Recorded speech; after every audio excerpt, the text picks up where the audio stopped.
আচ্ছা দাদা এই গাঁৱৰ নামটো কি 2 নং হাজাৰ কে লুটো বেৰকেটত কিয় কাৰণে বিজেপি দলৰ যোগদান হ'লে আমাৰ কি সুবিধা পাব লাগে যাতে এই সুবিধা যাতে পায় এইটো কাৰণে যোগদান কৰিলো বিজেপিত दिनै যোগদাन हाबाफारिखौ लानाय जादों दहाय बै मैनाथुलि गामि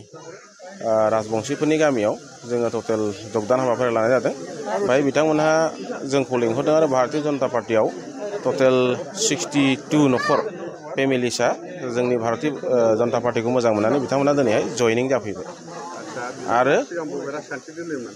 बिथांमोनहा सिगां गुबुन गुबुन राजनीति दलाव दंमोन जेरै बिपिएफआव दंमोन आरो माखासे इउपिपिएलआव दंमोन आरो दा बिथांमोनहा बेखौ नागारनानै जोंजों फैबाय जोंजोंनो एखेलगे फैबाय थानाय समाव खामानि मावलांगोन होननानै ज' जानानै बिथांमोनहा दिनै जइन जाबाय आरो दा जोङो लाबावदों मोनसे नैबे हाजारखिया नैबे हाजारखिया आदिबासिफोरनि गामियाव बाहाय टटेल 32 नखर जोङोहाय पार्टीखौ मोजां मोननानै आरोखि दा बिथांमोनहा जगदाना जाहैबाय बेनो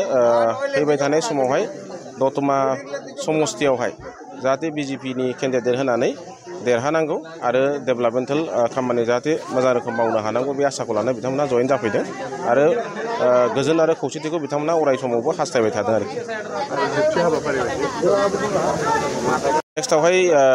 जोङो आरो जयनिं हाबाफारि लायबावगोन बे हाजारखियावनो नैबे 1 नाम्बार बे 2 नाम्बाराव जों लायबावगोन बिथांमोनहाबो जोंखौ लेंहरगासिनो दङ दा ओंखायनो जों बाहाय लायबावनाय जागोन आरो जयनिं हाबाफारि बाहाय टटेल 32 नखर जागोनखौ जोंनो खिन्थाहरदों दा जों बे फेमिलिफोरखौ जोंनि दलाव बजबनानै लानो थाखाय जों साखाफारा जानानै दं आरो ओरैनोथ' बिजेपि हिसाबै समस्तियाव बहुत मोजां आरो बारायगासिनो दङ सिगांनिफ्राय माने बहुत साबसिन आरो दा ओंखायनो जोङो आसा लानो हायो एबार माने मोजाङै मोजां जों बारग'लांनो हागोन जाना के मत करो में जाना पढ़ते से जेते बा येते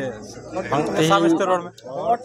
तेहिं नोडे नुकु मनोरंजन बरमय हे इकान